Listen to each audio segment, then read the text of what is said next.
আপনি কি জানেন আমাদের প্রিয় নবীজিকে কেন বিষ খাওয়ানো হয়েছিল?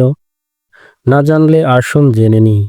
আজ থেকে 1400 বছর আগে খাইবারের যুদ্ধ হয়। এই যুদ্ধে মুসলিম বাহিনী বিজয় লাভ করে। একজন ইয়াহুদি নারী, নাম তার জয়নাব বিনতে হারিস, তিনি ভেড়ার মাংসের সাথে বিষ মিশিয়ে আমাদের প্রিয় নবীজিকে দিলেন। নবীজি সাহাবীদের নিয়ে খাবার শুরু করলেন। এক টুকরা মাংস মুখে তুলে বুঝলেন এতে বিষ আছে। সাহাবীদের সতর্ক করলেন এতে বিষ আছে। এতক্ষণে একজন সাহাবী খেয়ে ফেলেছে। পরক্ষণেই সেই সাহাবী মৃত্যুবরণ করেন।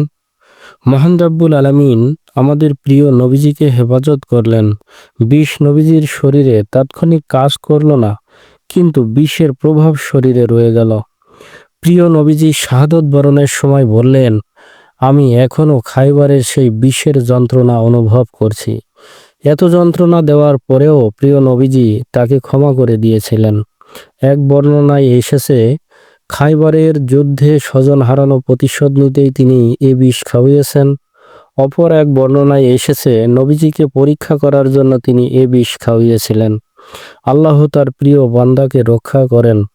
আমরা নবীজির দেখানো সেই পথেই থাকব, সত্য ও ধৈর্যের সাথে চলব ইনশাআল্লাহ। ভালো লাগলে শেয়ার করবেন।